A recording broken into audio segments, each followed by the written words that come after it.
All right, let's talk about Redux. So Redux is a library, JavaScript library that allows you to maintain state, right, as a single place of maintenance. It just happens to work very well with React. But you can certainly use Redux with other frameworks, right? It's not React specific. Right? It just happens to work very, very well with React. It implements a design pattern that's becoming fairly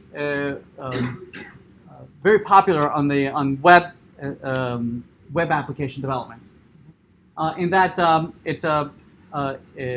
it's based on the idea that data is going to flow in one particular direction, right?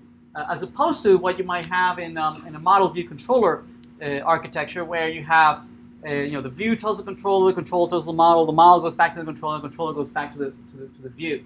Right? That oftentimes, if you have controllers that go across multiple views, or services that go across multiple controllers, right? Sometimes it's very hard to identify how the data is flowing back and forth between the multiple artifacts, right? So what Flux, the idea of Flux, is to simplify that, right? And be able to think about it conceptually as the data flowing in one single direction. Okay. Also, it simplifies the state manipulation, right?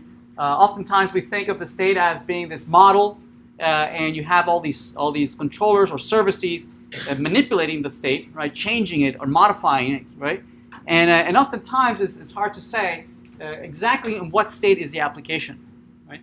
So what Flux tries to do to simplify this is that we never modify the state, right? Instead, we leave the state the way it was, right? And we create a brand new one.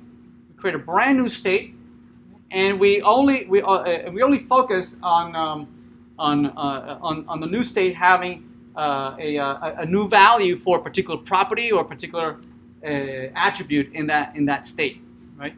So basically, you end up with a history or log of all the states that your application has been in at any one point, right? And what these new architectures allow you to do is be able to select from any one of these states that your application was in, and be able to jump between these states, kind of like go backwards and forwards in time, and see all the different states that your application was in, right? Which is perfect for, like, if you're doing undo, or being able to go back in time, or jump to any particular state in the application. Redux happens to be just one of many libraries that implement this idea of Flux, right? And it has become by far the one of the more popular libraries that implements this architecture, right? And that's what we're going to be focusing here. This is the documentation. I invite you to peruse the documentation. And we're going to be showing lots and lots of little examples on how to use Redux and to build the application that we're going to be doing throughout the semester. All right, so let's first take a look at a trivial example that introduces Redux. Okay.